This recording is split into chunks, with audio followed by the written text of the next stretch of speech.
Hello, my name is Carlo Bolubo, and this is my Tacoma-Narrows Bridge Failure Project presentation. So, what is the Tacoma-Narrows Bridge?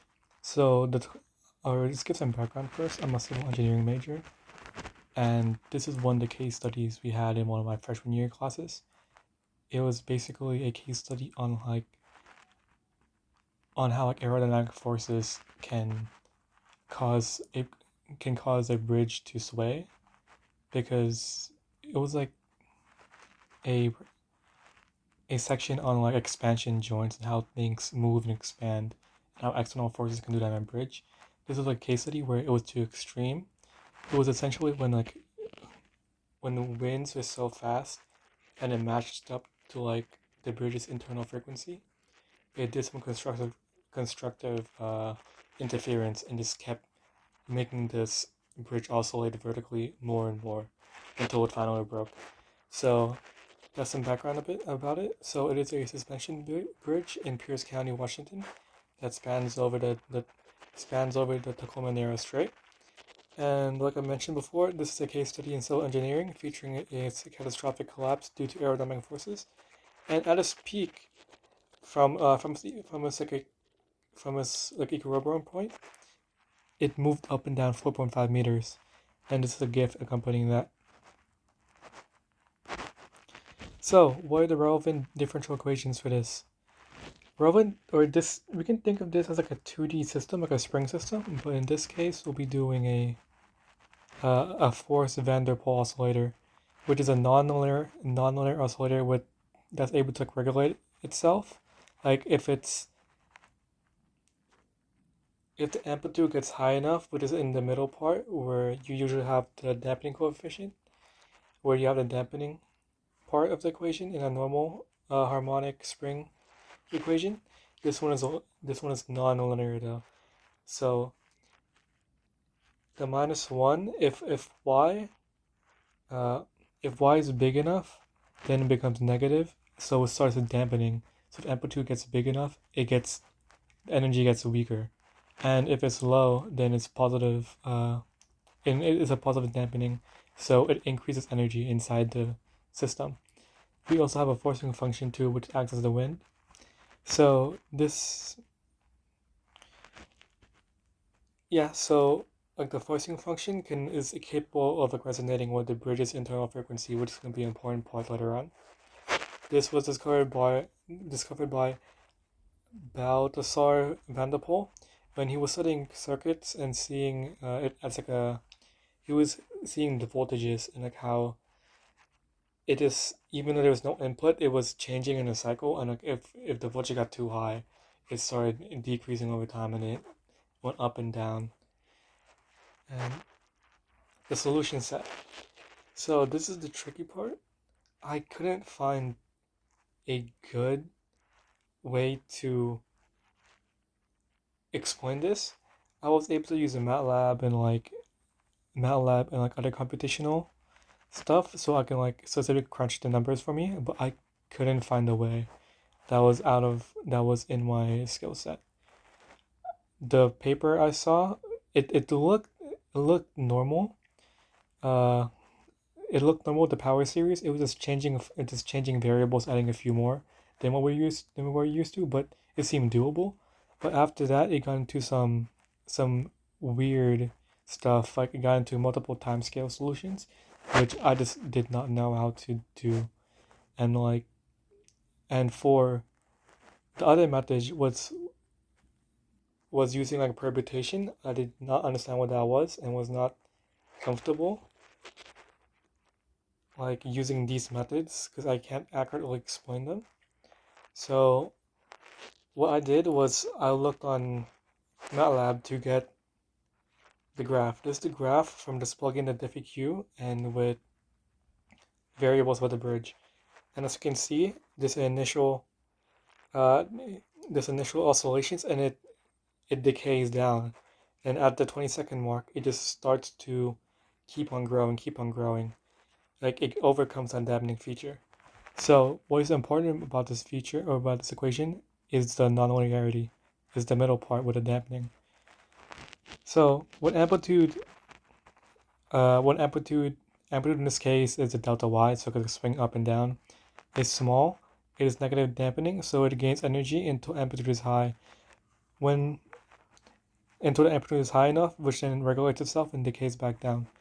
But why didn't ours do that? Why didn't our system regulate itself, and why did it keep growing? So this is basically the diagram of the bridge. It acted as a massive sail, and the wind forces were just overcoming the dampening. As you can see, the coefficient in dampening was 0.0115. I got that from the American Society of Civil Engineering website. And this is basically a long, skinny bridge with a very it's a very off span and deck ratio, so it's way longer than it should be, and it's not very rigid at all. As you can see, the deck is very small, and the bridge just has it's just very thin and long, so it has a bunch of aerodynamic forces acting upon it. So, what does that mean for us? Since we can't do it, we'll be interpreting this two ways. So at the start, we saw that initial decay. This is a force undampened or unforced underdampened spring motion, where you have the initial displacement and it just dampens out to zero. But we have after that it starts to go up. This can be represented as a force with no dampening, because eventually the wind uh, the wind overcomes the dampening forces and just turns it to zero. So as we can see over here, what I did on my paper was I just did for the left side was getting uh, left side was getting the transient. I got the characteristic equation. I solved for the roots, and then yeah, I got that.